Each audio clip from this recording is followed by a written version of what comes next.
तो इस लेक्चर में अपन सबसे पहले डिस्कशन कर लेते हैं जो मैंने आपको पिछले लेक्चर नंबर 7 जो अपना फंक्शन का था उसमें मैंने आपको होमवर्क दिया था, वो अपन यहाँ डिस्कस कर लेते हैं। उसके कुछ प्रॉब्लम्स मैंने लिख रखे हैं यहाँ पे। देखो मैंने एक्सरसाइज 1 पार्ट 2 में आपको सेक्शन ई और एफ दिया था, एफ में इवन ऑड वाले पार्ट केवल।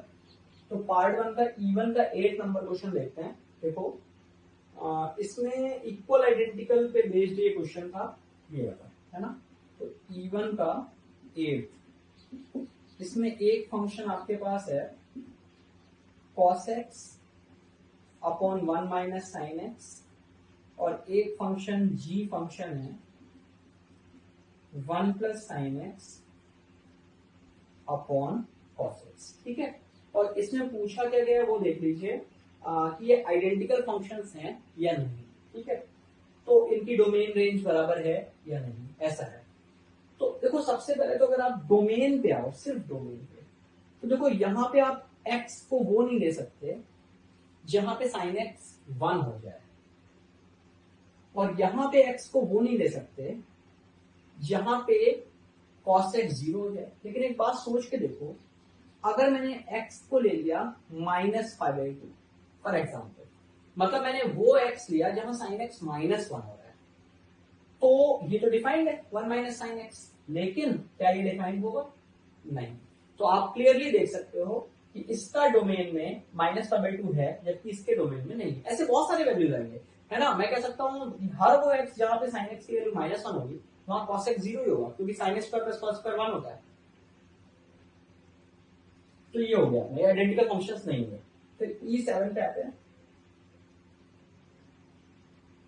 देखो E7 में आपसे क्या कह रहा है कि f of 1 minus x upon 1 plus x is equal to x लिखा हुआ है। ठीक है, तो आपको कुल मिला के fx निकालना है, बाकी काम तो आप कर लोगे।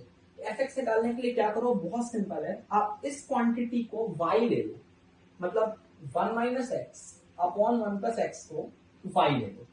तो देखो ये क्या हो गया, f of y is equal to, अच्छा अब ये जो x है इसको भी तो y के टर्म्स में लिखना पड़ेगा, तो यहां से x निकाल दो इन terms of y, cross multiply कर लो या फिर कॉम्पोनेंट और डिविडेंड लगा दो। तो मैंने कॉम्पोनेंट और डिविडेंड लगाया, तो देखो this plus this upon this minus this is equal to y plus 1 upon y minus 1। ठीक है, या फिर ये 2 से 2 खत्म हो गया। देखो x की वैल्यू कितनी आ गई, 1 माइनस y अपॉन 1 प्लस 1। ठीक है, तो देखो fy आ गया, ये fx आ गया। अब तो कुछ बचा नहीं इस क्वेश्चन में, अब आपसे f ऑफ fx पूछा है, f ऑफ 1/x पूछा है, आसानी से आप निकाल सकते हो। ठीक है, अच्छा फिर E11 का आइए। इसमें देखो fx आपको दे रखा है, तो f ऑफ fx अपने को निकालना है। ठीक है, तो देखो इसमें ध्यान देना, मैंने आपका क्वेश्चन नंबर E8 है ना, फिर E9 E10 ये मैंने डिस्कस नहीं किए। उसका रीजन ये है कि कॉम्पोजिट फंक्शंस की जो अपन ने थ्योरी पढ़ी है, अगर वो आपकी बहुत बढ़िया तरीके से क्लियर है, उन्हीं प्रॉब्लम्स को आपने देखा है बढ़िया से कैसे क्लियर हुआ है, तो आपके लिए 8, 9, 10 प्रॉब्लम बहुत इजी है। और अगर आपकी वो थ्योरी कमजोर है, वो पुअर है, तो फिर ये प्रॉब्लम्स करने से कोई फायदा नहीं होगा। मैं यहाँ सजेस्ट करूंगा कि आप वापस उन नोट्स को रिवाइज करें जहां पे हमने पीस वाइज डिफाइंड फंक्शंस के लिए कॉम्पोजिट निकाले थे। ठीक है, और फिर उसके बाद आप इन क्वेश्चन को दोबारा ट्राई करें। अगर वो समझ में आते हैं तो ये बहुत इजी प्रॉब्लम्स हैं। ठीक है, अच्छा तो मैंने ये 11 नंबर प्रॉब्लम ली। इसमें fx हमें दे रखा है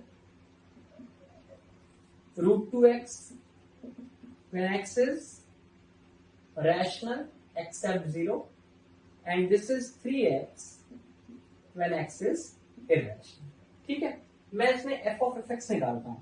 तो f of fx, इसमें रैशनल इरेशनल का चक्कर था, इस वजह से मैं इसको कर रहा हूं। तो देखो ये कितना आ गया, √2fx when fx belongs to this and 3fx when fx belongs to irrational। अच्छा फिर अगले स्टेप में अपन क्या करते थे, इसको सॉल्व करते थे। तो देखो fx रैशनल का होगा, कैलकुलेट करो।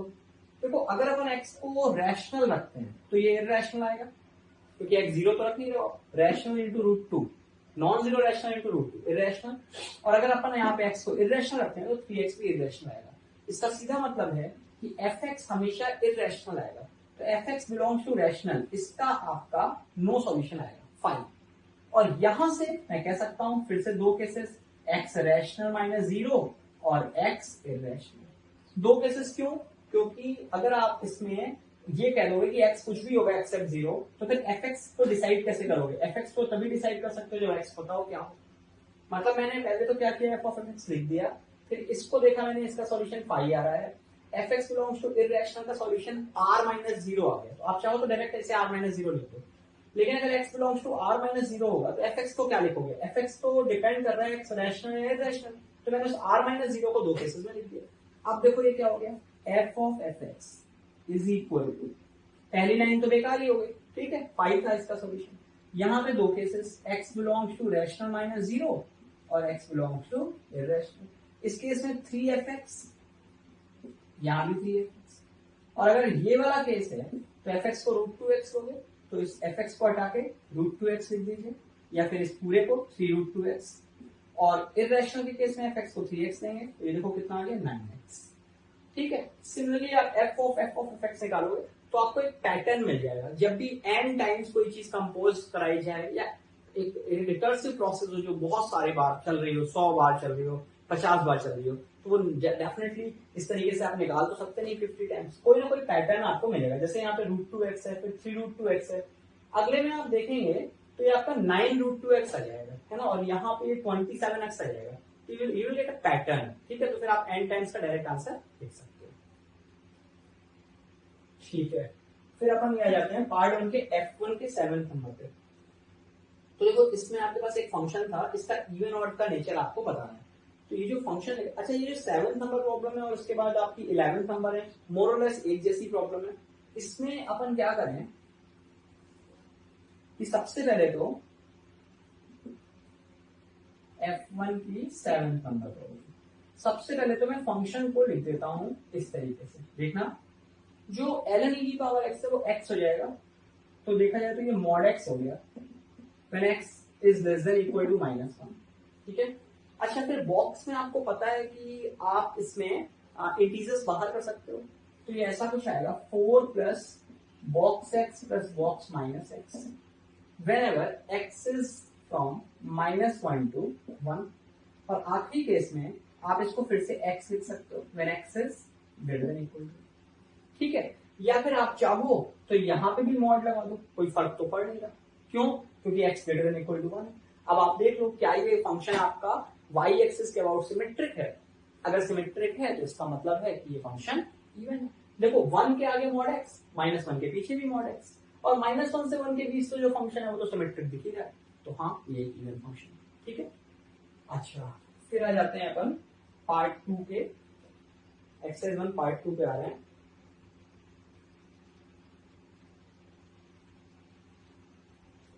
और इसमें क्वेश्चन नंबर अपन ने पिक किया F2। तो देखो F2 में आपके पास था f of x is equal to box x plus half, ये देखो, और साथ में ये भी लिखा हुआ है कि x इंटीजर नहीं। तो अब आपको बताना है कि इवन है या ऑड है। तो देखो बहुत सिंपल फंक्शन बात है, अपन ने क्या किया, f ऑफ माइनस एक्स निकाला और ये आ गया बॉक्स के अंदर माइनस एक्स प्लस हाफ। देखो चूंकि x इंटीजर नहीं है तो box x plus box minus x is equal to -1 होता है, तो बॉक्स माइनस एक्स को मैंने ये लिख दिया और प्लस हाफ। देखो -1 और हाफ मिलके -हाफ बनाएंगे, आप चाहो तो इसमें माइनस कॉमन निकाल लो। देखो ये आपका क्या हो गया fx, तो f of minus x is equal to minus of f of x, मतलब ऑड फंक्शन हो गया, सिंपल, ठीक है। अच्छा फिर आ जाते हैं अपन एक्सरसाइज 2 पार्ट 3 पे।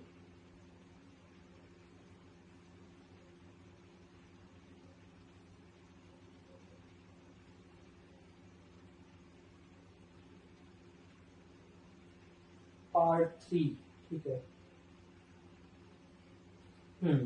इसमें अपने को डिस्कस करना है 16 और 20, मैंने 16 से 20 आपको दिए थे। तो वो 16 पे 16 वाले को एक बार देख लेते हैं पहले।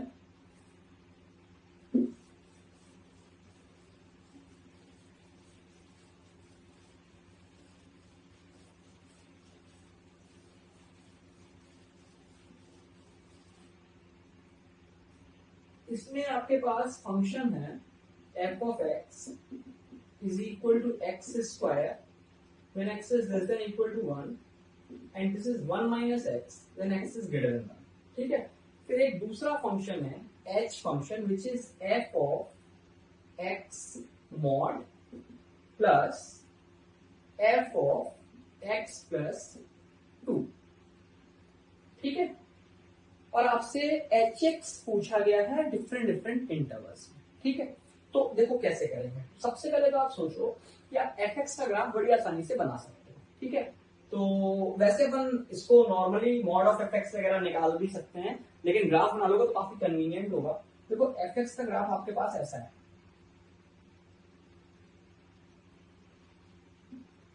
ये देखो, लेस देन 1 पे एक्स स्क्वायर, फिर ग्रेटर देन 1 पे 1 माइनस एक्स.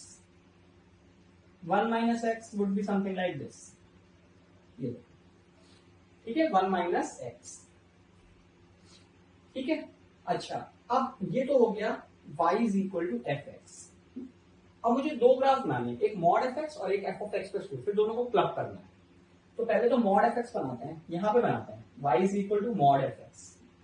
तो देखो ये कैसा बनेगा, ये तो एज इट इज रह गया एक्स स्क्वायर है ना, ये y is equal x square ही, और ये जो नीचे ग्राफ जा रहा था ना, ये अब ऐसे जाएगा, है ना. और इसकी इक्वेशन जो आपके पास थी y is equal to 1 minus x.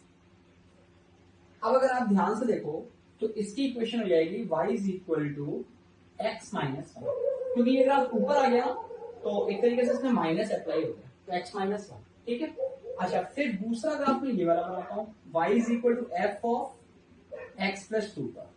तो एफ ऑफ एक्स प्लस 2 कैसे बनेगा वो देखो. ये एफ एक्स है, एफ ऑफ एक्स प्लस 2 में 2 यूनिट पीछे शिफ्ट करोगे आप इसको, तो 2 यूनिट पीछे अगर शिफ्ट करते हैं तो देखो ये ऐसे ग्राफ बना. ये देखो, ये जो आपका 1 तक जा रहा था ना, ये -1 पे आ गई था, और ये लाइन ऐसे जा रही थी, ये देखो. ठीक है, अब अगर आप इसकी इक्वेशन लिखोगे ना, तो ये क्या होगा, ये तो एक्स स्क्वायर थी, इसको हमने 2 यूनिट पीछे शिफ्ट किया है, तो ये एक्स प्लस 2 का होल स्क्वायर हो जाएगा, क्योंकि ये वाला पॉइंट -2 आएगा, 0 से -2 पे आएगा. और ये वाली जो लाइन है ना, इसकी अगर आप इक्वेशन लिखोगे तो y is equal to minus x minus 1, है ना. आप देख सकते हो स्लोप तो वही रहेगा, है ना, -1, और -1 0 से पास होगी, तो y is equal to minus x minus 1 निकाल सकते हो बड़ी आसानी से. अच्छा, अब हमें दोनों को क्लब करना है, तो देखो क्लब कैसे कैसे करेंगे. अगर मैं 1 के आगे की बात करूं, है ना, देखो यहां लिख लेते हैं. अगर मैं 1 के आगे की बात करूं तो ये y is equal to x minus 1 है, और 1 के आगे ये y is equal to minus x minus 1. अगर आप दोनों को ऐड करोगे तो मिलेगा y इज इक्वल टू -2. मतलब 1 के आगे दोनों को ऐड करने पे y इज इक्वल टू -2 मिल जाएगा. अच्छा, अगर 1 के पीछे आते हैं तो -1 और 1 के बीच देखो, तो -1 और 1 के बीच ये एक्स स्क्वायर आपको दिख रहा है, -1 और 1 के बीच ये तो एक्स स्क्वायर हो गया, और -1 और 1 के बीच ये यही लिखा है. जब आप इसको ऐड करोगे तो देखो -1 और 1 के बीच, ठीक है, -1 पे ओपन और 1 पे क्लोज्ड.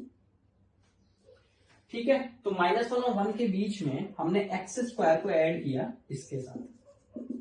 ठीक है, फिर -1 के पीछे आओ, तो -1 के पीछे आपका इसका इक्वेशन है एक्स स्क्वायर, और इसकी इक्वेशन है ये इक्वेशन क्या है, एक्स प्लस 2 का होल स्क्वायर. जब x less than equal to -1 होगा तो दोनों को ऐड कर दो, आपको मिलेगा 2x square plus 4x plus 4. ठीक है, अब इसमें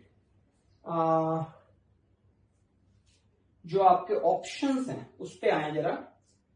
तो पहला ऑप्शन देखो, लेस देन इक्वल टू -1 पे, है ना, 2x square plus 4x plus 4, ये अपना आ रहा है. फिर -1 से 1 में x square plus x plus 1, तो x square minus x minus 1 आ रहा है अपना. तो ठीक है, फिर -1 से 1 में x square minus x minus 1, ये देखो सही हो गया. ग्रेटर देन 1 पे -2, ग्रेटर देन 1 पे -2. ठीक है, तो ये एक अच्छा सा क्वेश्चन था. जब भी हम दो फंक्शंस को ऐड करते हैं ना, तो उनके करस्पॉन्डिंग इक्वेशंस ऐड करते हैं. अच्छा, एक और इसमें आखिरी पॉइंट, अगर किसी को डाउट रह गया हो, कि जैसे मैंने यहाँ पे इंटरवल्स को ब्रेक किया, एक 1 के आगे, एक -1 से 1, एक -1 के पीछे, तो उसके पीछे का लॉजिक क्या था. देखो, अगर इस ग्राफ को देखो ना, तो इसकी इक्वेशन कहाँ चेंज हो रही है, 1 पे. 1 के पीछे एक जैसी इक्वेशन है, 1 के आगे अलग है. इसकी इक्वेशन कहाँ चेंज हो रही है, -1 पे. -1 के पीछे एक जैसी इक्वेशन है, -1 के आगे अलग है। तो अपन इंटरवल को वहां ब्रेक करते हैं जहां दोनों में से किसी एक की इक्वेशन चेंज हो गई। ठीक है, तो ये आपका क्वेश्चन हो जाता है। इसके बाद 20th नंबर मैंने और मार्क किया था, तो 20th इसमें मैनी वन, इवन, ऑड बताना था। तो 1 1 मैनी वन के लिए मुझे कुछ बोलने की जरूरत नहीं, क्योंकि साइन एक्स और टेन एक्स अगर आप एक्स की 0 वैल्यू डालोगे, पाई वैल्यू डालोगे, तो आप देखेंगे बार बार वाई की वैल्यू बराबर आ रही है। और इवन ऑड देखना है तो अगर आप एफ ऑफ माइनस एक्स निकालोगे तो ऊपर तो वही फंक्शन रह जाएगा, आप देख सकते हो 2x और साइन ऑफ 10 दोनों से माइनस बाहर आएगा, और पहले भी माइनस बाहर होगा। डिनोमिनेटर की अगर बात करें तो पहले बात तो 2 पाई अपॉन पाई को आप 2 लिख के बाहर निकाल लो, बचेगा सिर्फ आपके पास बॉक्स एक्स अपॉन पाई, और फिर आप box minus x upon pi देख रहे होगे। आपको पता है box x plus box minus x is equal to -1 होता है, वो वहां पे अप्लाई करो। ठीक है, इसके बाद एक्सरसाइज 2 पार्ट 4 में मैंने आपको दो कॉम्प्रेंशन दिए थे, पार्ट 1 कॉम्प्रेंशन 1 और कॉम्प्रेंशन 2। दोनों ही काफी सिंपल प्रॉब्लम्स हैं। देखो इसमें पहले मैं एक बार बात कर लेता हूँ इनकी, सिर्फ वैसे हो सकता है आपसे बनी गया और मोस्ट प्रोबेबली आपके पास एक फंक्शन दिया रखा था कॉम्प्रेंशन 1 में, और इसमें कहा था कि ए की वैल्यू बताओ जिसके लिए फंक्शन इंक्रीजिंग हो, सॉरी इंक्रीजिंग नहीं इंजेक्टिव हो। तो अपन ने क्या किया, इसका डिफरेंशिएशन किया, एफ डैश एक्स निकाला, आप देख सकते हो क्वाड्रेटिक बन गया। वो क्वाड्रेटिक हमेशा पॉजिटिव होना चाहिए, क्यों? क्योंकि एक्स स्क्वायर का कोफिशिएंट प्लस आ रहा है, तो हमेशा पॉजिटिव होगा तो इंक्रीजिंग होगा, या फिर इक्वल टू 0 भी हो सकता है। तो डी उसका लेस देन इक्वल टू 0 कर देते हैं, है ना, d less than equal to 0। फिर a बराबर -1 आपको दे दिया, तो एफ एक्स कैसा होगा 1 1 ऑन 2।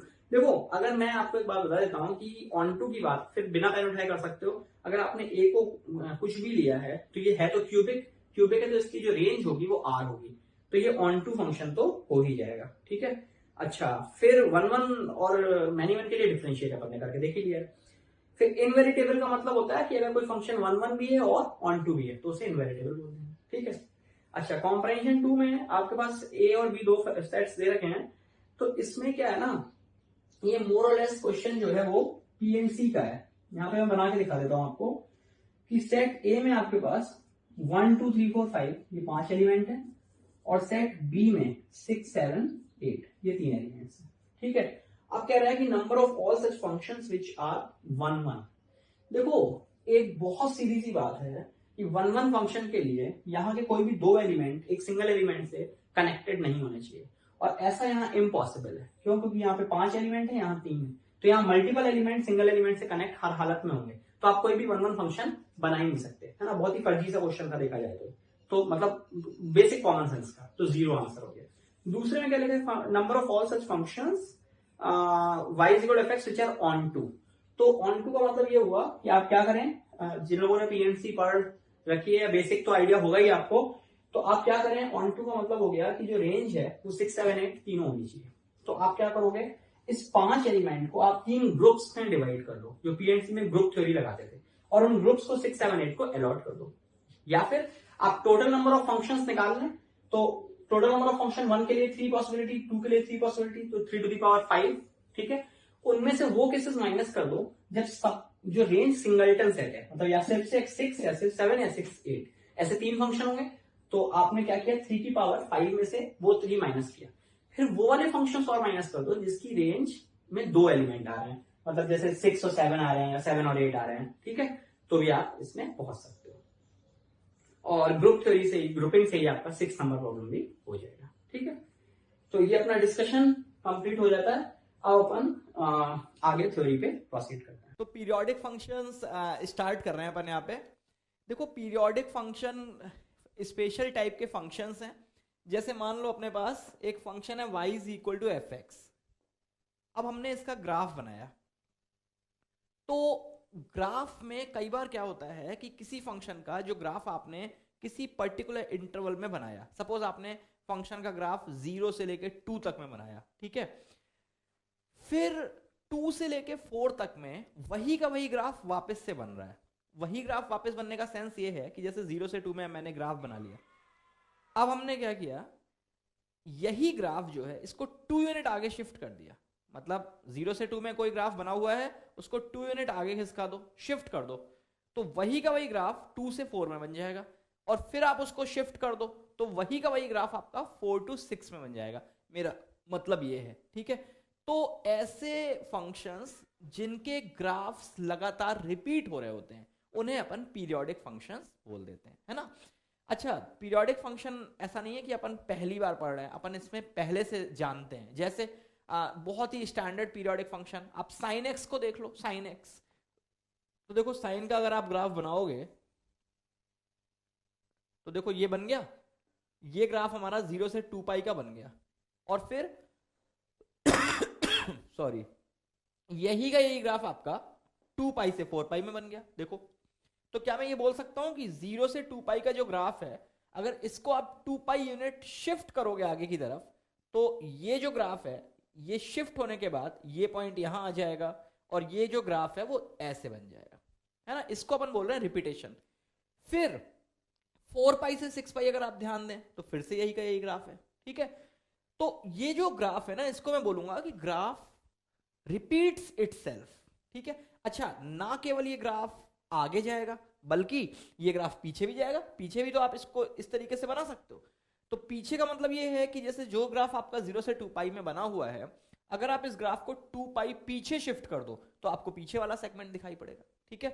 तो अपन ये बोल सकते हैं कि कोई भी फंक्शन पीरियोडिक तब कहा जाएगा अगर उसका ग्राफ रिपीट हो रहा हो, है ना, मतलब ग्राफ रिपीट्स इटसेल्फ, ठीक है। अब जैसे, अब आपको अंदाजा लग गया होगा, कुछ और फंक्शंस ऐसे आपके दिमाग में आ रहे होंगे जो पीरियोडिक होंगे, जैसे cos x भी रिपीट होगा, tan x भी रिपीट होगा, ठीक है। या फिर अगर कोई भी आप ट्रिग्नोमेट्रिक फंक्शन बना लें, प्योर ट्रिग्नोमेट्रिक फंक्शन। देखो, ट्रिग्नोमेट्रिक फंक्शन जब मैं बोल रहा हूं ना, तो प्योर ट्रिग्नोमेट्रिक फंक्शन है। जैसे कोई कहता है कि मैं x प्लस साइन एक्स लिख देता हूं, तो it is not a trigonometric function, क्योंकि x एल्जेब्रिक है और साइन x ट्रिग्नोमेट्रिक है, ठीक है। तो ट्रिग्नोमेट्रिक मतलब प्योर ट्रिग्नोमेट्रिक फंक्शन ही उसमें नजर आने चाहिए, और कुछ नहीं होना चाहिए। अब जैसे कोई कहता है कि e to the power sine x, e to the power sine x, तो इसको मैं प्योर ट्रिग्नोमेट्रिक फंक्शन नहीं कहूंगा। तो मैंने आपसे क्या कहा, मैं आपसे क्या कह रहा हूं कि सारे के सारे ट्रिग्नोमेट्रिक फंक्शंस पीरियोडिक हैं, ये मैंने आपको बोला।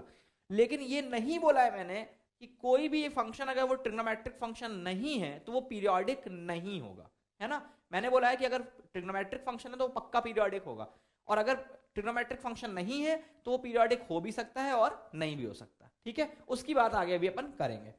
तो standard function sine cos tan, सारे trigonometric function, cosec sec cot, ठीक है।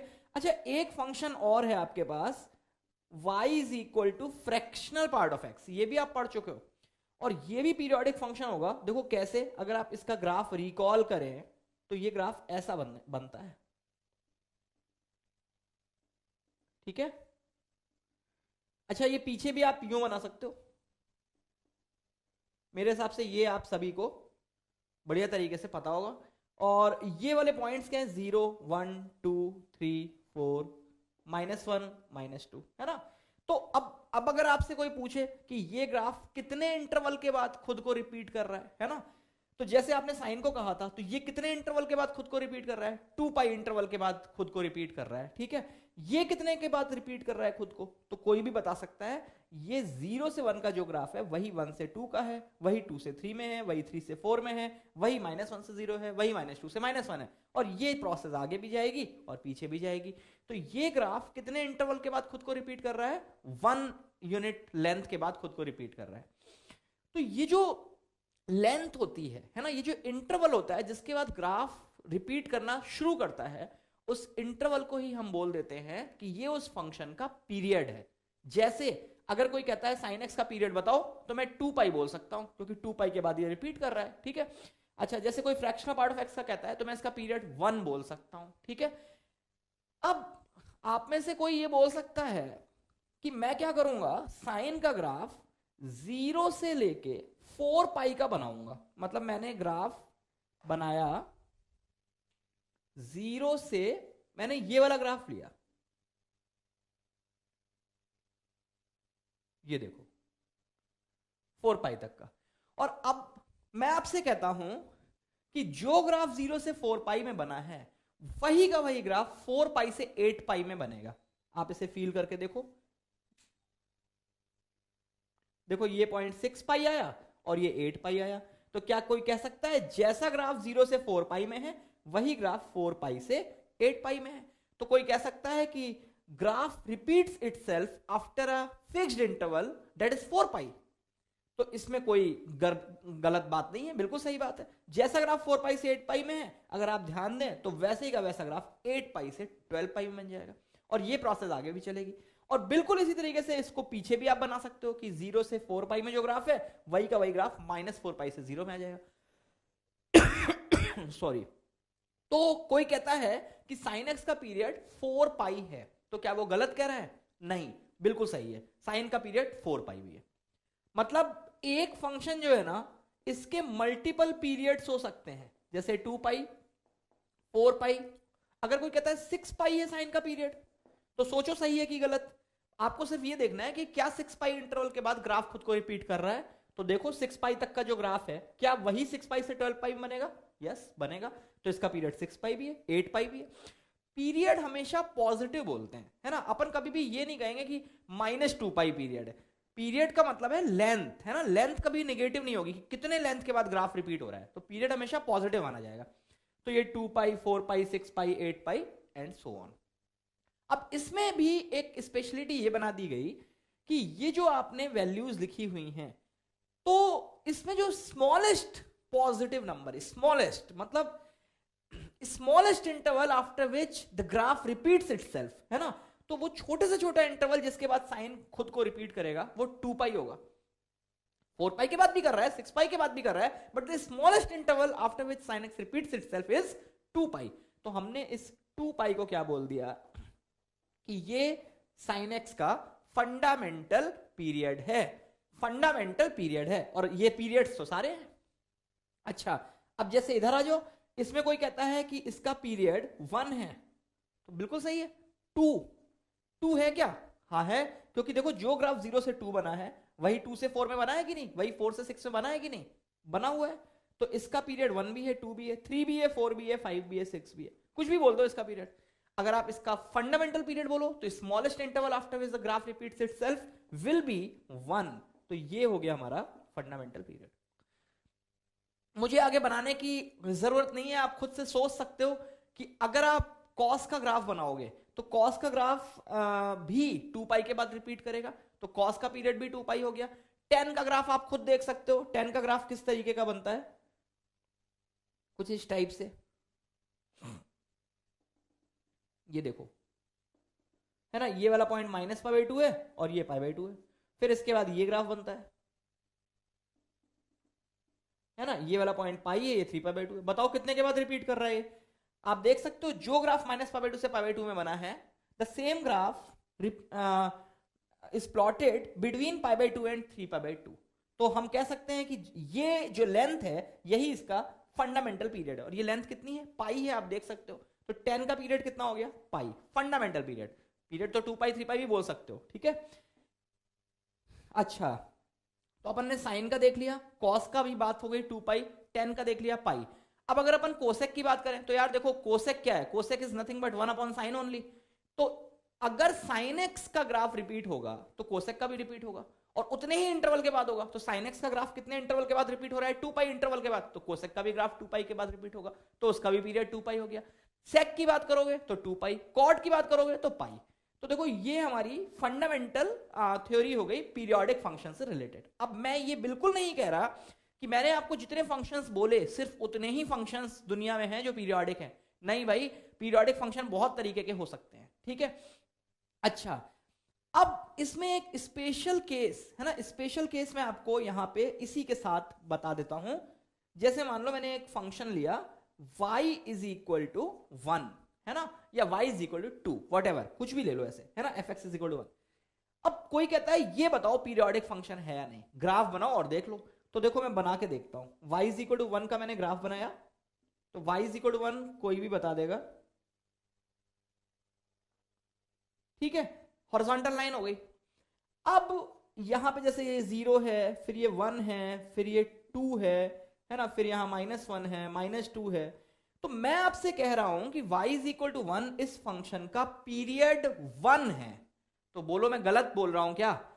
आपको ये चेक कैसे करोगे? आप सिर्फ ये देखोगे कि अगर मैं इसका पीरियड 1 बोल रहा हूं तो क्या 1 इंटरवल के बाद ग्राफ खुद को रिपीट कर रहा है? तो अगर आप 0 से 1 के ग्राफ को देखो तो 0 से 1 का ये ग्राफ बना है, क्या यही का यही ग्राफ 1 से 2 में बना है? देखो 1 से 2 में यही ग्राफ बना है या नहीं बना? अगर मैं आपसे कहता हूं 0 से 1 का जो ग्राफ है वही ग्राफ आपका 1 से 2 में है, तो यस है, तो ठीक है, रिपीट तो हुआ। 2 से 3 में क्या वही ग्राफ बन रहा है? बन रहा है। तो इसका पीरियड में अगर मैं 1 बोलता हूं तो इसमें कोई गलती नहीं है।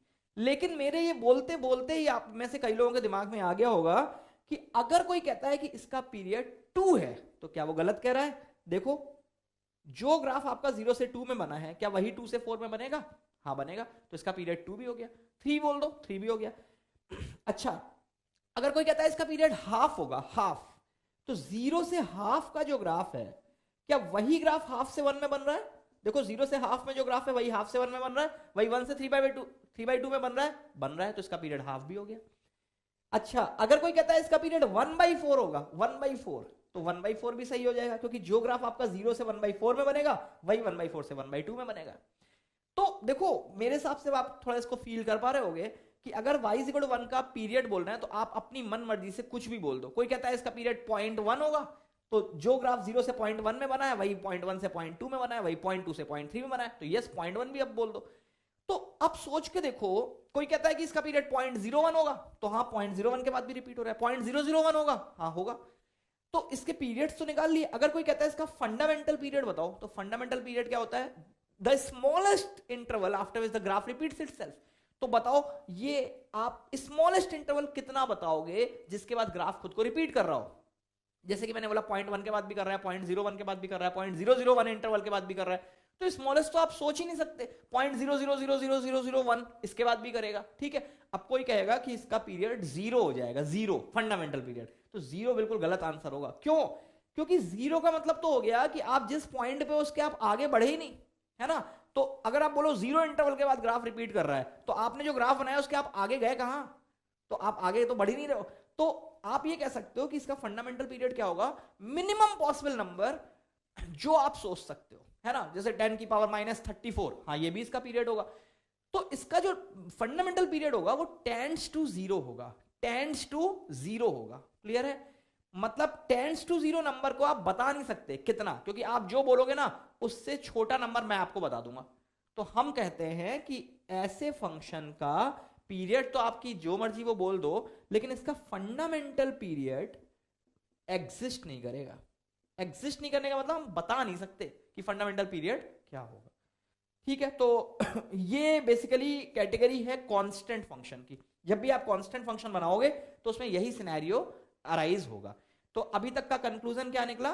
सारे ट्रिग्नोमेट्रिक फंक्शंस का पीरियड अपने को पता चल गया, फ्रैक्शनल पार्ट ऑफ एक्स का पीरियड पता चल गया, और कांस्टेंट फंक्शन की बात हो गई। Constant functions are periodic functions with no fundamental period, with no fundamental period, ये कंक्लूडिंग रिमार्क है, ठीक है। अच्छा, अब ये जो अपन ने बातचीत की, इनको मैथमेटिकली लिखने का तरीका देख लो भाई, है ना। देखो, मैं ये कह सकता हूं कि if f of x plus t is equal to f of x for all x belongs to domain, then ये मैं बिल्कुल फॉर्मल डेफिनेशन लिख रहा हूं पीरियोडिक फंक्शन की। तो if f of x plus t is equal to f of x for all x belongs to domain, then smallest positive value of t is said to be fundamental period of fx, ठीक है। ये बिल्कुल formal definition मैंने लिखी है। अब इसमें समझ लेते हैं कि जो अपन ने पीछे चर्चा की उसको यहां से कैसे लिंक अप कर सकते हैं। देखो, पहले तो आप इसका मतलब समझो क्या है, ये क्या लिखा है। इसका मतलब है कि जो फंक्शन f है ना, उसमें मैंने कुछ इनपुट दिया। इनपुट क्या है? x इनपुट है, ठीक है। फिर मैंने इनपुट को t इंक्रीज कर दिया, t इंक्रीज कर दिया, है ना। तो फंक्शन की वैल्यू बराबर आ रही है। मतलब ऐसे समझो कि मान लो मैंने x को a डाला, x को a डाला तो फंक्शन की कुछ वैल्यू आई, ठीक है। फिर मैंने x की वैल्यू a प्लस t डाली, तो फिर मैंने देखा फंक्शन की वही वैल्यू आ रही है। फिर मैंने फंक्शन की वैल्यू a प्लस 2t डाली, तो फिर मैंने देखा फंक्शन की वही वैल्यू आ रही है। मतलब ऐसे फंक्शंस जो f of x plus t is equal to f x को सेटिस्फाई करते हैं, आप कह सकते हो कि ऐसे फंक्शंस अपनी वैल्यू को रिपीट कर रहे हैं। भाई देखो ध्यान से देखना, जैसे आपके पास ये साइन का ग्राफ है, अब आप इसमें मान लो आपने ये वैल्यू डाली, ये पाई बाई 6 है सपोज, ठीक है, फॉर एग्जाम्पल।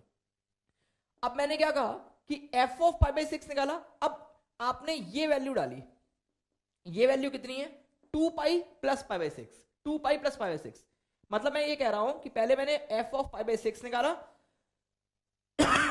सॉरी, फिर मैंने F of pi by 6 plus 2 पाई निकाला। बताओ ये दोनों बराबर आएंगे कि नहीं आएंगे? आएंगे।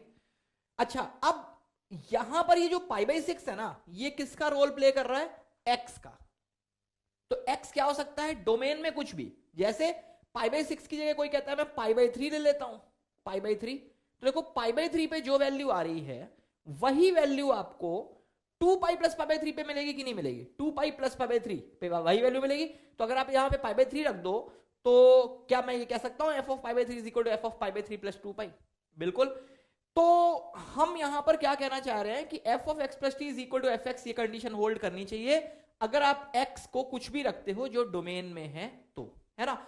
अच्छा, अब कुछ लोगों के दिमाग में ये भी आ सकता है कि भाई यहां पे f of 0 is equal to F of 0 plus pi है ना, जो 0 पे वैल्यू है वही 0 प्लस पाई पे है, तो भैया इस हिसाब से तो इसका f x is equal to F of x plus pi हो गया, तो फिर उस केस में तो इसका पीरियड पाई बोलना चाहिए, तो हम बोल तो 2 पाई रहे हैं। क्यों भाई? देखो यहां पे अपन ने क्या लिखा है कि ये कंडीशन फुलफिल होनी चाहिए for all values of x belonging to domain, मतलब f of x plus t is equal to f x condition x पे डिपेंड नहीं करनी चाहिए। x को हम कुछ भी रख सकते हैं जो उसके डोमेन में हो।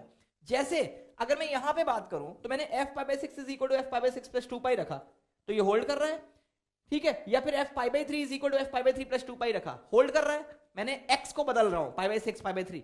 लेकिन अगर आप कहते हो कि ये मान लेते हैं, तो अगर मैंने x को बदल दिया, सपोज मैंने x को ले लिया पाई बाई 6, तो क्या f pi by 6 is equal to f pi by 6 plus pi है? देखो f pi by 6 is equal to f pi by 6 plus pi, pi by 6 plus pi यहां कहीं आएगा, तो क्या पाई बाई 6 पे जो वैल्यू है वही पाई बाई 6 प्लस पाई पे है? नहीं। तो आप ये कह सकते हो कि ये वाली कंडीशन तो सिर्फ तभी होल्ड करेगी जब हमने x को 0 रखा है ना, 0 या फिर पाई रखा है ना, या 2 पाई रखा है, तो कुछ पर्टिकुलर x के लिए ये कंडीशन होल्ड करेगी। जबकि यहां डेफिनेशन क्या कह रही है कि ये कंडीशन होल्ड करनी चाहिए for all values of x belonging to domain, तभी मैं इसको पीरियोडिक कहूंगा। और कितने का पीरियोडिक कहूंगा? t का। और अगर t की स्मॉलेस्ट पॉजिटिव वैल्यू आप लेके आओगे तो उसे मैं फंडामेंटल पीरियड बोल दूंगा, ठीक है।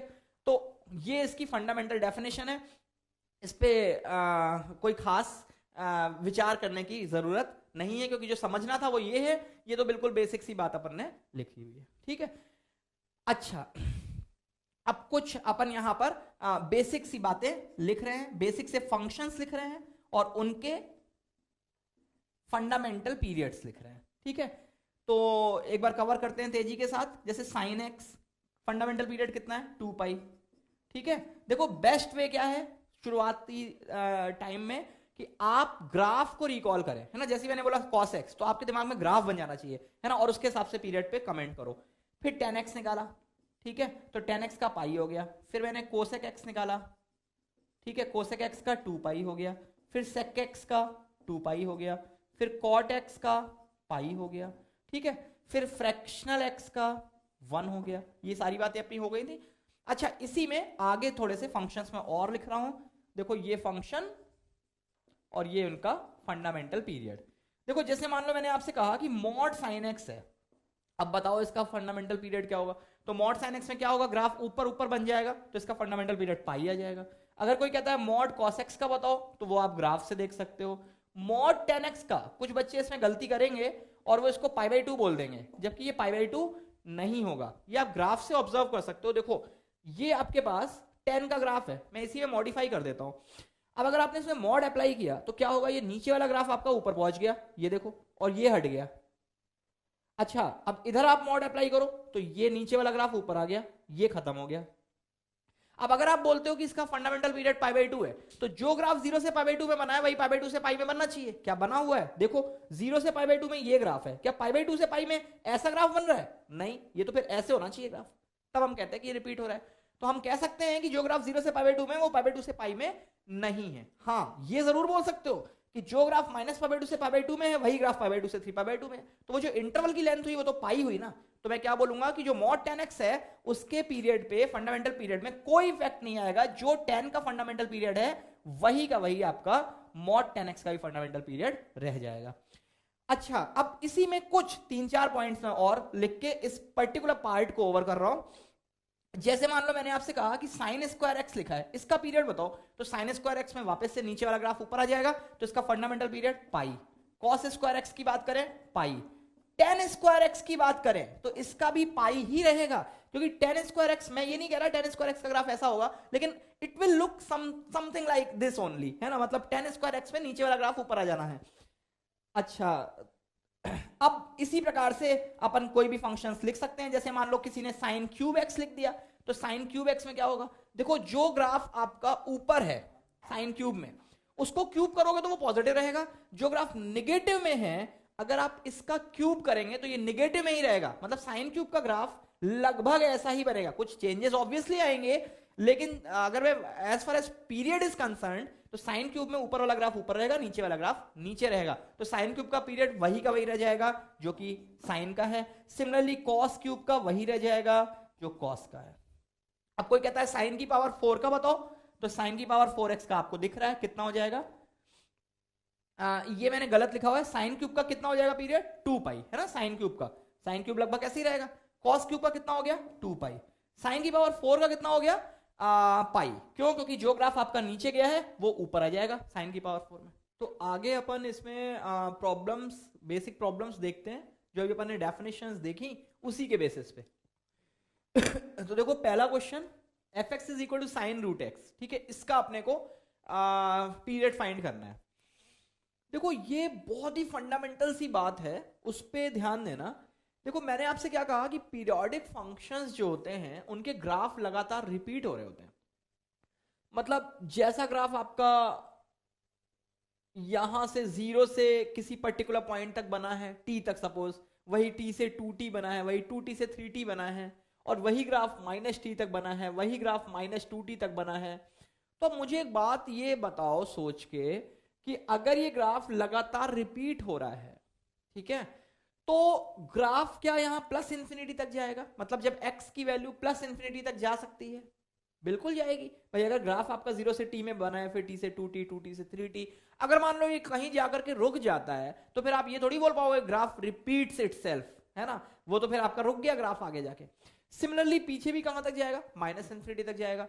ये बहुत इंपॉर्टेंट पार्ट है कि पीरियोडिक फंक्शंस का जो डोमेन होता है वो अनबाउंडेड होता है, मतलब डोमेन क्या होगा, माइनस इंफिनिटी से प्लस इंफिनिटी, ठीक है। इसका ये मतलब नहीं है कि डोमेन आर होता है ना, माइनस इंफिनिटी से प्लस इंफिनिटी डोमेन होता है, इसका ये मतलब नहीं है। मैं कह रहा हूं कि डोमेन अनबाउंडेड होता है। अनबाउंडेड मतलब डोमेन की अपर लिमिट इंफिनिटी तक जा रही होगी, डोमेन की लोअर लिमिट माइनस इंफिनिटी तक जा रही होगी। ये जो मैंने अनबाउंडेड वाली बात कही और माइनस इंफिनिटी से प्लस इंफिनिटी वाली बात कही, ये दोनों डिफरेंट हैं। इसको अपन सेकंड क्वेश्चन को समझते हुए कवर करेंगे। तो फिलहाल के लिए मैं आपको इस क्वेश्चन के लिए ये बोलूंगा कि इसका डोमेन अगर आप ध्यान से देखें तो x नेगेटिव तो हो ही नहीं सकता, नेगेटिव नहीं हो सकता, मतलब इसका ग्राफ ओरिजिन के पीछे तो जाएगा ही नहीं, और जब ओरिजिन के पीछे नहीं जाएगा तो आप ये कैसे बोल सकते हो कि graph repeats itself, graph is periodic, नहीं, तो हम कहेंगे ये पीरियोडिक फंक्शन है ही नहीं, तो इसका पीरियड तो एग्जिस्ट करेगा ही नहीं। अच्छा, अब सेकंड क्वेश्चन पे बात करते हैं। एक बात सोच के देखो कि अगर आप अंडर रूट साइन एक्स का ग्राफ बनाते हो तो होने क्या वाला है। देखो साइन एक्स का ग्राफ ये होता है, ठीक है, अब आपने लगा दिया अंडर रूट, तो अंडर रूट से क्या होगा, ये वाला पोर्शन तो हट जाएगा। क्यों हट जाएगा, क्योंकि साइन एक्स नेगेटिव नहीं हो सकता, ये वाला पोर्शन भी हट गया, ठीक है, फिर ये वाला पोर्शन भी हट गया, और ये वाले जो वैल्यूज हैं थोड़े से बदल जाएंगे। जैसे मान लो साइन की वैल्यू 1/4 हो रही थी, तो अंडर रूट लोगे तो 1/2 हो जाएगी, है ना, तो ग्राफ लगभग इस तरीके का दिखेगा।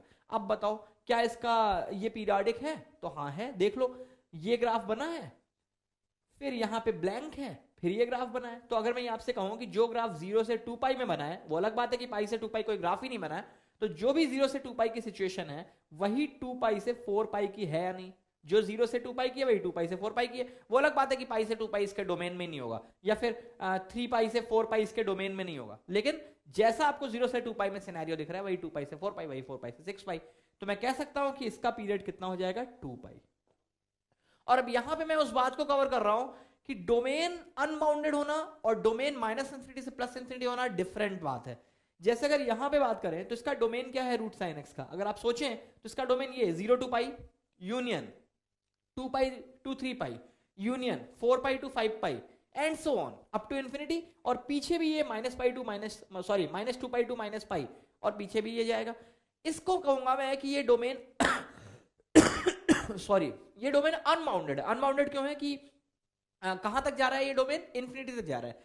लेकिन इसका डोमेन क्या माइनस इंफिनिटी से प्लस इंफिनिटी है, नहीं, क्योंकि माइनस इंफिनिटी से प्लस इंफिनिटी में तो फिर पाई से 2 पाई भी आ जाना चाहिए। तो ये डिफरेंस है। तो मैंने आपसे क्या बोला, पीरियोडिक फंक्शन का डोमेन अनबाउंडेड होना चाहिए। अच्छा, अब थर्ड पे आ जाओ। देखो यहां पे लिखा है f x is equal to sine x square.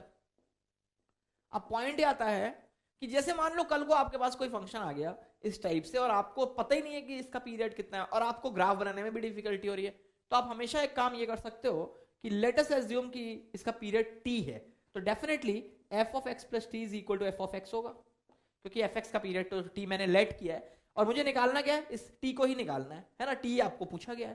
तो अब f ऑफ x अगर आपको ये दे रखा है तो f of x plus T क्या हो जाएगा, साइन x की जगह मैंने x प्लस टी रख दिया का whole square is equal to sine x square. ये देखो ठीक है। या फिर अगर इससे सिंप्लीफाई करें तो इसको इधर ले आओ तो ये ऐसा कुछ हो जाएगा, this minus this is equal to 0। और आप यहाँ पे sine c minus sine d का फॉर्मूला लगा सकते हो, मुझे टी निकालना है अल्टीमेटली। तो sine c minus sine d क्या होगा, 2 cos सी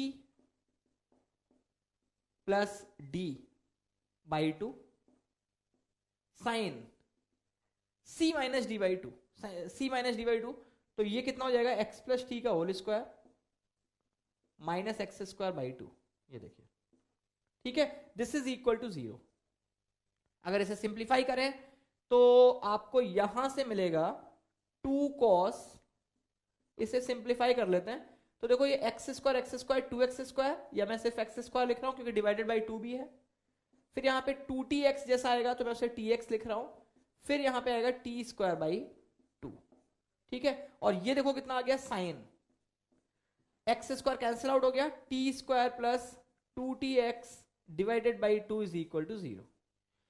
अब या तो ये 0 या ये 0। तो अब आप सोच के देखो, जब आप इसको 0 डालोगे, cos की वैल्यू 0 अगर डाल देते हैं तो अंदर वाली जो वैल्यू है वो कितनी हो सकती है, वो आपकी पाई बाई 2 हो सकती है ना, या फिर 3 पाई बाई 2 हो सकती है, या आप इसका जनरल सॉल्यूशन लिख सकते हो। तो यहां से ये ऐसे लिखा जा सकता है x square plus t x plus t square by 2 is equal to 2n pi plus minus pi by 2।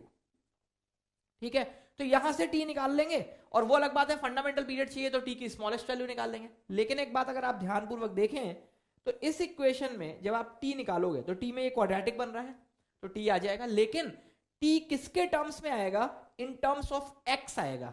और t अगर x के टर्म्स में आया तो क्या t की कोई न्यूमेरिकल वैल्यू आई, नहीं, न्यूमेरिकल वैल्यू आई नहीं, मतलब यहां से आपको t नहीं मिलेगा। ठीक है, अच्छा अब इधर से आ जाओ, यहां से जब आप सॉल्व करोगे इसको 0 लोगे तो साइन का 0 का मतलब हो गया कि साइन थीटा 0 तो थीटा n पाई होगा।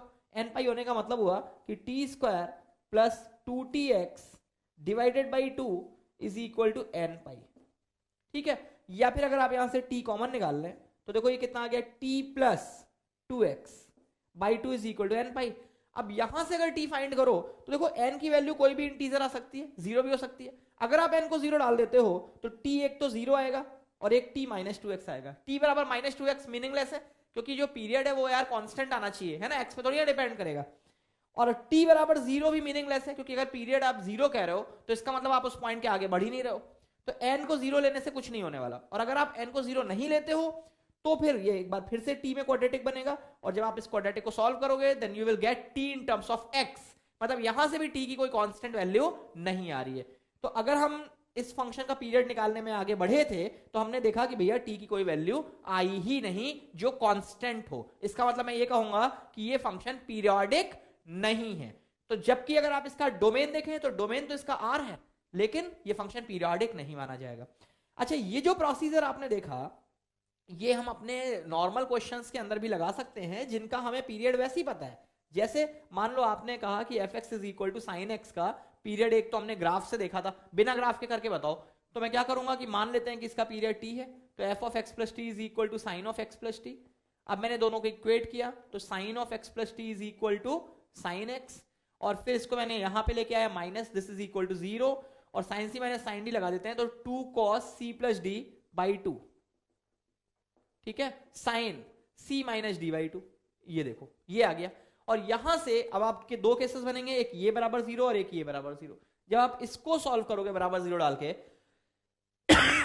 सॉरी, तो t की value in terms of x आएगी जो कि नहीं मानी जाएगी। क्यों? क्योंकि t कांस्टेंट होना चाहिए। और जब आप इसको 0 के बराबर डालोगे तो sin t बाई 2 अगर 0 डाल देते हैं तो इट मींस कि t by 2 is equal to n pi, general solution लिखा है मैंने, या फिर t is equal to 2n pi, ये देखिए, और t 2n पाई। अब मुझे अगर फंडामेंटल पीरियड चाहिए है तो मैं स्मॉलेस्ट वैल्यू डाल दूंगा t की, स्मॉलेस्ट वैल्यू निकालो तो n को 0 तो रख नहीं सकते, t 0 आ जाएगा, 0 डजंट मेक एनी सेंस। अगर मैं n को 1 रखता हूं तो t कितना आ गया? 2 पाई। तो देखो t की स्मॉलेस्ट पॉजिटिव वैल्यू क्या आ गई? 2 पाई। वैसे अगर आप n को 2 3 4 5 रखोगे तो 4 पाई 6 पाई 8 पाई भी आ जाएगा। तो जो अपन ने पहले ही बात की थी कि साइन का फंडामेंटल पीरियड 2 पाई है, बाकी 4 पाई 6 पाई 8 पाई भी हो जाएगा। तो ये भी एक प्रोसीजर हो सकता है फंक्शंस के पीरियड निकालने का। अच्छा, अब आ जाते हैं अपन फोर्थ नंबर पे। देखो भैया फोर्थ नंबर क्वेश्चन में sin square x plus cos square x लिखा है, ये y इक्वल टू 1 की लाइन हो गई। अभी अपन ऑलरेडी पीछे बात कर चुके हैं कि ये कांस्टेंट फंक्शन है, मतलब ये पीरियोडिक होगा और इसका फंडामेंटल पीरियड एग्जिस्ट नहीं करेगा। अब फिफ्थ नंबर क्वेश्चन देखो, इसमें बच्चे गड़बड़ी कर सकते हैं, जैसे sec square minus tan square को 1 लिख दिया। अब sec square minus tan square 1 तो लिख दिया, तो फिर किसी ने कह दिया कि ये कांस्टेंट फंक्शन है, मतलब इसका फंडामेंटल पीरियड एग्जिस्ट नहीं करेगा, जो कि बिल्कुल गलत होगा। उसका रीजन देखना क्या है। अगर मैं यहां पर sec square minus tan square को 1 लिखता हूं तो ये 1 सिर्फ तब होगा जब सेक और टेन इंडिविजुअली डिफाइंड हो। अगर सेक और टेन डिफाइंड ही नहीं हुआ तो फिर ये 1 थोड़ी होगा। अगर आपसे कोई कहे कि x को पाई बाई 2 रख दो, तो क्या आप यहां पाई बाई 2 रख सकते हो? रख ही नहीं सकते। तो अगर आप y is equal to sec square x minus tan square x का ग्राफ बनाते हो तो मैं कहूंगा इसको मैं y बराबर 1 का ग्राफ बना दो, लेकिन आप x की वही वैल्यू रखोगे जिसके लिए सेक डिफाइंड हो, मतलब cos 0 ना हो, और tan भी डिफाइंड हो, मतलब फिर से cos 0 ना हो। मतलब आप इसको y बराबर 1 सिर्फ तब बोल सकते हो जब cos x की वैल्यू 0 ना हो। मतलब अगर आप इसका ग्राफ बनाने पे आओगे तो y इज इक्वल टू 1 का ग्राफ बिल्कुल बनेगा, इसमें कोई दो राय नहीं है। लेकिन अगर आप इस फंक्शन के डोमेन को देखो तो इसके डोमेन में पाई बाई 2 नहीं आएगा, क्योंकि पाई बाई 2 पे ये फंक्शन एग्जिस्ट नहीं कर रहा, तो पाई बाई 2 पे यहां पे ओपन आएगा। फिर सिमिलरली 3 पाई बाई 2 भी इसके डोमेन में नहीं आएगा, क्यों? क्योंकि 3 पाई बाई 2 पे भी cos 0 हो जाएगा। सिमिलरली माइनस पाई बाई 2 इसके डोमेन में नहीं आएगा, ये देखिए। सिमिलरली माइनस 3 पाई बाई 2 इसके डोमेन में नहीं आएगा। तो देखा जाए तो ये ग्राफ आपका थ्रू आउट नहीं बना है, बल्कि ये पीसेस में बना है। जैसे एक पीस ये हो गया, एक ये हो गया, एक ये हो गया। तो अगर आप देखें तो जो ग्राफ माइनस पाई बाई 2 से पाई बाई 2 में बना है वही पाई बाई 2 से 3 पाई बाई 2 में बना है, और वही माइनस पाई बाई 2 से माइनस 3 पाई बाई 2 में बना है। तो इसका जो पीरियड कहा जाएगा वो क्या कहा जाएगा? ये लेंथ, और ये लेंथ कितनी है? पाई। तो इसका फंडामेंटल पीरियड पाई कहा जाएगा, ना कि इसे कांस्टेंट फंक्शन की तरह डील किया जाएगा।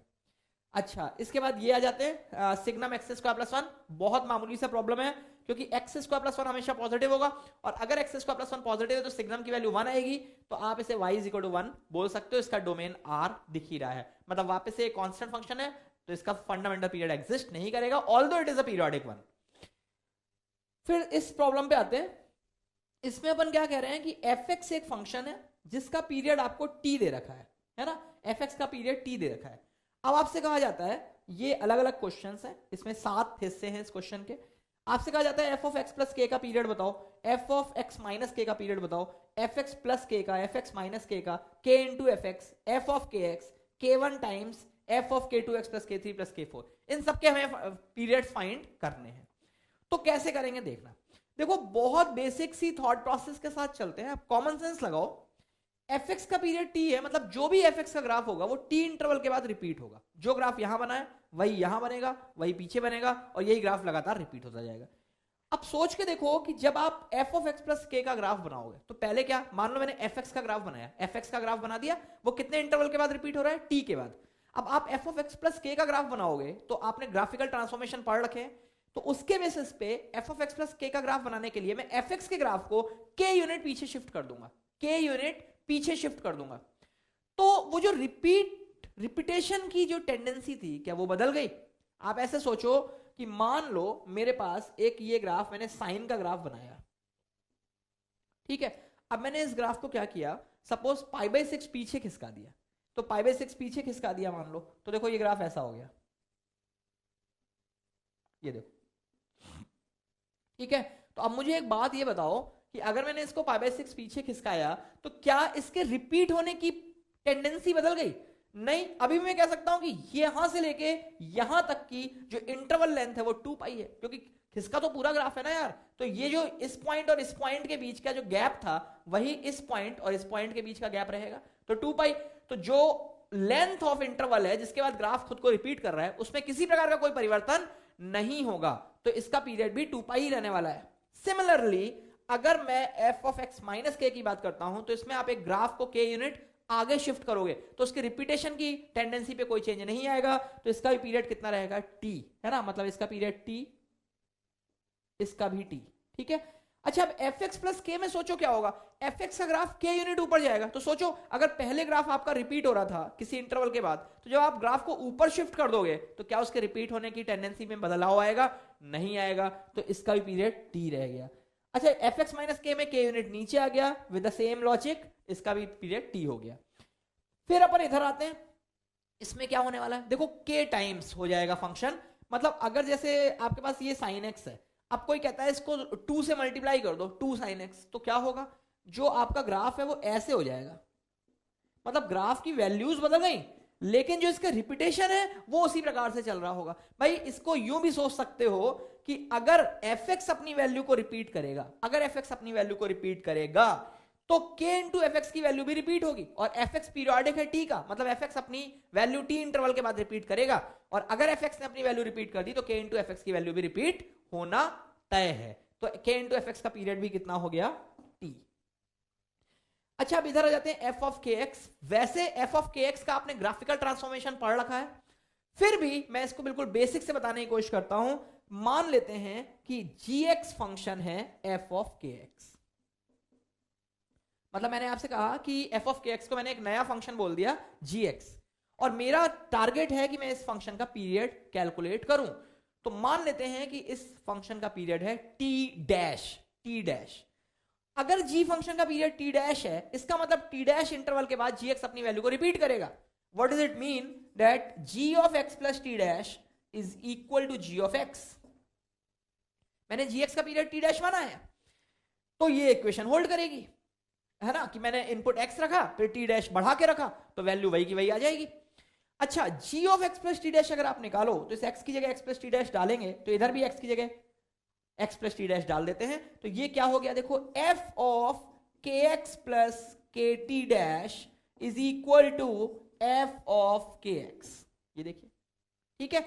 अच्छा, अब ध्यान से सोचो कि अगर मैं थोड़ी देर के लिए इसको p बोल देता हूं या लैम्डा बोल देता हूं तो इट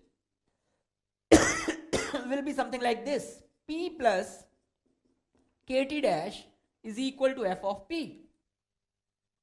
तो अब एक बात सोचो कि fp बराबर fp प्लस के टी डैश है, इसका मतलब अगर मैंने फंक्शन के अंदर वैल्यू p डाली और फिर उसको के टी डैश बढ़ा के डाला तो वैल्यू बराबर आ रही है।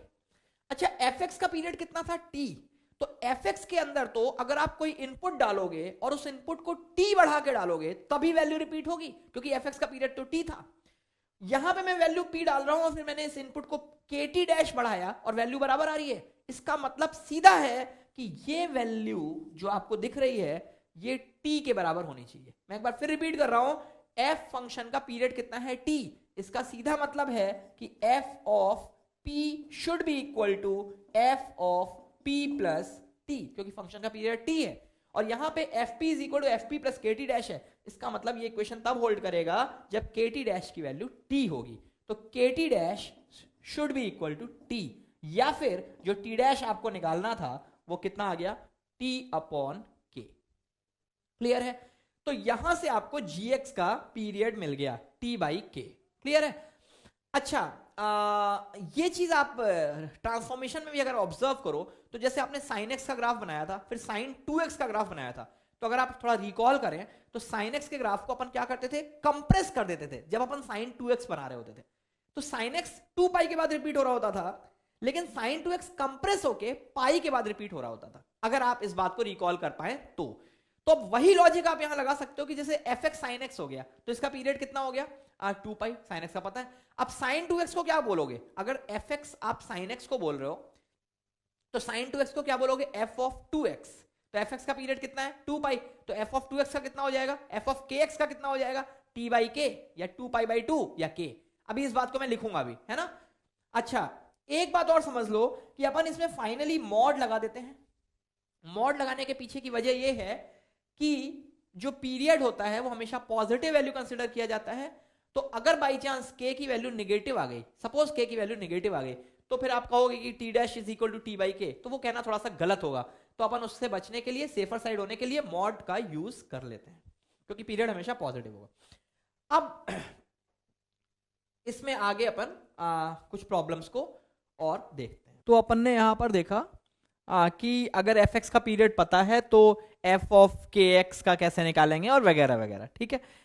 अच्छा, अब अपन यहां पर अच्छा, जैसे जो मैंने अभी बात बोली आपको, उस पे आप सिंपल एग्जांपल्स ले सकते हो। जैसे अगर मैं fx को ले लेता हूं सपोज sin 2x, है ना, तो sin x का पीरियड आपको पता है 2 पाई होता है, तो sin 2x का कितना हो जाएगा, देखो ये कुछ ऐसा हो गया कि sin x का 2 पाई है, तो ये कितना हो रहा है sin kx, x की जगह kx आ रहा है, तो इसका पीरियड कितना हो जाएगा 2 पाई बाई 2, मतलब पाई। ठीक है, ऐसे ही मान लो आपके पास लिखा है fx is equal to cos x by 3। ठीक है, तो cos x का आपको पता है 2 पाई, अब cos x बाई 3, तो k का काम कौन कर रहा है 1 बाई 3, तो इसका कितना हो जाएगा 2 पाई बाई k या फिर 6 पाई, है ना। तो इस तरीके से अपन सिंपल फंक्शंस का पीरियड कैलकुलेट कर सकते हैं अगर कोई फंक्शन मॉडिफाई हो जाता है तो। अब जैसे मान लो किसी ने आपसे कह दिया कि भाई साइन स्क्वायर 5x, इसका बताओ पीरियड। तो अब अपन क्या करेंगे, इसके लिए साइन स्क्वायर x का पीरियड आपको पता है कितना, पाई। अब अपन ने क्या किया, साइन स्क्वायर 5x, तो इसका पीरियड कितना आ गया, पाई बाई k या पाई बाई 5। ठीक है, अच्छा अब अपन इस अगले प्रॉब्लम पे आ रहे हैं। इधर इस वाले क्वेश्चन को देखना ये ध्यान से, ये आपको एक नया कंसेप्ट देगा कि अगर fx का पीरियड t1 है और gx का पीरियड t2 है, तो fx प्लस gx का पीरियड क्या होगा, या fx माइनस gx का पीरियड क्या होगा, है ना। इस तरीके की बातें अपन करना चाह रहे हैं इस क्वेश्चन के थ्रू। तो कैसे करेंगे इसको देखना, देखो hx is equal to fx plus gx। ठीक है, अब पॉइंट है समझना, मान लेते हैं कि hx का पीरियड t है सपोज, तो h of x plus t is equal to f of x plus t plus g of x plus t। ठीक है, अच्छा अब हम ये चाहते हैं कि हम एक ऐसा t निकालें जिसके लिए ये दोनों आपस में बराबर हो जाएं, क्योंकि अगर hx और h of x plus t बराबर हो गया तो t hx का पीरियड हो जाएगा। देखो ये दोनों बराबर हो सकते हैं अगर ये इसके बराबर हो जाए और ये इसके बराबर हो जाए। सोच के देखो, अगर fx f of x plus t के बराबर हो गया और gx g of x plus t के बराबर हो गया, तो definitely hx h of x plus t के बराबर हो जाएगा। अब कुछ लोगों के, कुछ बच्चों के दिमाग में ये बातें आ रही होंगी कि यार जरूरी थोड़ी है यही हो, ऐसा भी तो हो सकता है कि ये इसके बराबर हो जाए, ये इसके बराबर हो जाए। तो हाँ बिल्कुल हो सकता है, उन संभावनाओं पे अपन बाद में डिस्कस करते हैं क्या होगा। फिलहाल के लिए मैं एक संभावना बना रहा हूं कि h of x plus t के अगर बराबर है तो एक पॉसिबिलिटी ये हो सकती है कि ये इसके बराबर हो जाए और ये इसके बराबर हो जाए। या मैं ये कह सकता हूं कि अगर ये इसके बराबर हो गया और ये इसके बराबर हो गया तो definitely hx h of x plus t के बराबर हो जाएगा। अच्छा, अब अपना टारगेट क्या है, t निकालना। अब सोचो कि fx का पीरियड कितना है t1, इसका सीधा मतलब है कि f ऑफ x बराबर होगा f of x plus t1 के। और यही बराबर होगा F of x plus 2t1 के। क्यों? क्योंकि एफ एक्स का पीरियड अगर t1 है तो हर t1 के बाद वैल्यू रिपीट हो रही होगी, और यही बराबर हो जाएगा F of x plus 3t1 के, और ये प्रोसेस कंटिन्यू होगी। सिमिलरली अगर gx का पीरियड t2 है तो gx इज इक्वल टू होगा g of x plus t2, यही बराबर होगा g of x plus 2t2, यही बराबर होगा g of x plus 3t2 and so on. अब अगर F of x plus T के बराबर है तो मैं कह सकता हूं कि ये t क्या होना चाहिए, ये t क्या होना चाहिए। इस इक्वेशन को देख के आप बता सकते हो कि ये t क्या होगा, या तो t1 होगा, या 2t1 होगा, या 3t1 होगा, या 4t1 होगा। इस तरीके से t कुछ भी हो सकता है, या मैं ये बोल सकता हूं कि t इज या t must be a multiple of t1, है ना। अगर एफ एक्स बराबर F of x plus T है तो t must be a multiple of t1। ध्यान रखेंगे इस बात को, मैं लिख भी देता हूं, t is a multiple of t1। अच्छा, अब अगर ये इक्वेशन आप देखें तो इसको देख के आप कह सकते हो कि अगर gx gf(x प्लस टी के बराबर है तो ये t क्या हो सकता है ये t हो सकता है t2, या ये हो सकता है 2t2, या ये हो सकता है 3t2, या फिर मैं कह सकता हूं t must be a multiple of t2। तो मैं यहां पे ये बोलूंगा कि t is a multiple of t1 and t2 both. अगर ये मैंने लिख दिया तो ये इसके बराबर हो गया और ये इसके बराबर हो गया, और h of x plus T के बराबर हो गया। अच्छा, एक बात और देखो कि अगर मैं hx का पीरियड निकाल रहा हूं तो अपन चाहेंगे कि t should be smallest positive number. ठीक है, तीन बातों को मैं कंबाइन कर रहा हूं, t is it's period, it means t should be smallest positive number, एक बात। और यहां से क्या पता चला, t should be a multiple of t1, और यहां से पता चल रहा है t should be a multiple of t2। तो अगर मैं इन तीनों बातों को कंबाइन करूं तो मैं कह सकता हूं t वो छोटे से छोटा नंबर है, पॉजिटिव नंबर है, t is the smallest possible positive number which is a multiple of t1 and t2 both. तो अगर आप 7th 8th क्लास में जाएं और सोचें कि t is the smallest positive number which is a multiple of t1 and t2 both, तो ये डेफिनेशन किसकी आ रही है, t should be LCM of t1 and t2।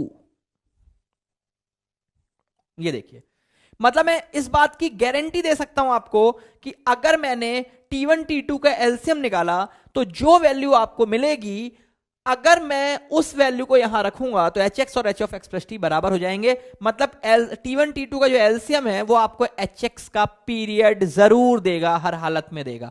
मतलब मैं कंक्लूजन पे ये बोलूंगा कि अगर fx प्लस gx का पीरियड निकालना है तो हम क्या करेंगे, fx और gx के पीरियड्स का एलसीएम निकालेंगे, वो fx प्लस gx का पीरियड दे देगा। अब पॉइंट ये आता है कि क्या ये जो t है जो आपने एलसीएम निकाला वो hx का फंडामेंटल पीरियड होगा। देखो, पीरियड तो होगा, गारंटी है इस बात की, लेकिन क्या फंडामेंटल पीरियड होगा, इसकी गारंटी नहीं है, क्योंकि हो सकता है कि ये इसके बराबर हो जाए और ये इसके बराबर हो जाए, तो फिर t की वैल्यू कुछ और आ जाए। और फंडामेंटल तो हम तभी बोल सकते हैं जब हम ये भी श्योर हो कि ये इससे छोटी कोई वैल्यू आपको नहीं मिलेगी। तो आगे से हमें इस बात का ध्यान रखना है कि अगर fx प्लस gx का पीरियड निकाल रहे हैं, fx माइनस gx का पीरियड निकाल रहे हैं, तो fx और gx के पीरियड्स का एलसीएम ले लीजिए, आपको पीरियड मिल जाएगा। लेकिन इस बात की गारंटी नहीं है कि जो एलसीएम आएगा वो फंडामेंटल पीरियड होगा। अच्छा, अब आ जाते हैं आगे के प्रॉब्लम्स पे, और यहां पर ये जो आपको ये एग्जाम्पल दिख रहा है इसमें अपन इसी बात को यूटिलाइज करने वाले हैं। देखो, इसका पीरियड कितना है, पाई, साइन स्क्वायर एक्स का लिखा था अपन ने, इसका पीरियड कितना है, पाई। अब आप दोनों का एलसीएम लो, तो पाई और पाई का एलसीएम पाई हो गया। तो देखो, उस हिसाब से कोई कह सकता है कि इसका पीरियड कितना हो गया, पाई, इसके बेसिस पे। तो पाई आंसर बिल्कुल सही है, लेकिन इसका फंडामेंटल पीरियड पाई होगा, इसकी गारंटी नहीं है। इसका फंडामेंटल पीरियड वास्तव में पाई/2 होता है।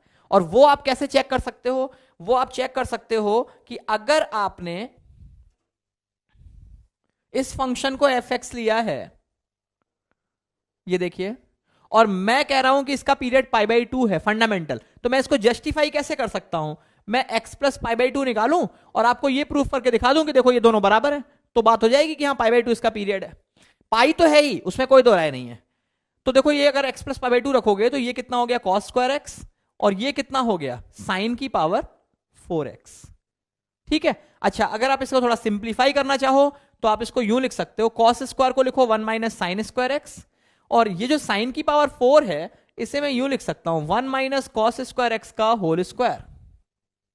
ठीक है, अच्छा अब इसको सिंप्लीफाई करो थोड़ा सा, तो देखो ये कितना आ गया 1 माइनस साइन स्क्वायर एक्स, ये देखो कितना आएगा 1 प्लस कॉस की power 4x minus 2 cos square x. ये देखिए, और अगर आप इसे सिंप्लीफाई करें तो देखो 1 और 1 ये 2 हो गया, साइन स्क्वायर और एक कॉस स्क्वायर अलग करो तो देखो ये 1 आएगा, तो अल्टीमेटली ये कितना हो गया 1 minus cos square x plus cos की पावर 4x। सिंपल कैलकुलेशन है, आई होप यू अंडरस्टैंड।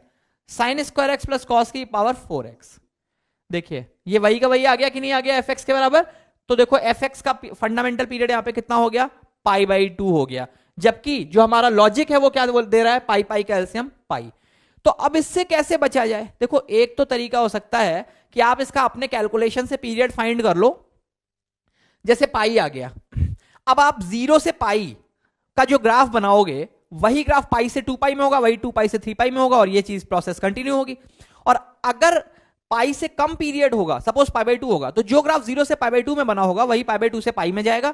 तो मैं ये कह सकता हूं कि अगर मैंने 0 से पाई में ग्राफ बनाया तो और उस ग्राफ को देख के आप बता सकते हो कि कहीं ये 0 से पाई के बीच में भी तो रिपीट नहीं हो रहा कि जो 0 से π/2 है वही π/2 से पाई है, तो या तो वहां से जस्टिफाई करो, या फिर आपके पास एक ऑप्शन है, आप अपने कैलकुलेशन एलसीएम लगा के अपना पीरियड फाइंड कर लो। उसके बाद ऑप्शंस पे आइए, जैसे मान लो आपने पीरियड पाई निकाल लिया, अब जो जो ऑप्शंस हैं अगर पाई से ज्यादा ऑप्शन है तो वो तो फंडामेंटल पीरियड होगा नहीं, क्योंकि आप खुद ही कह रहे हो कि पाई तो इसका पीरियड है।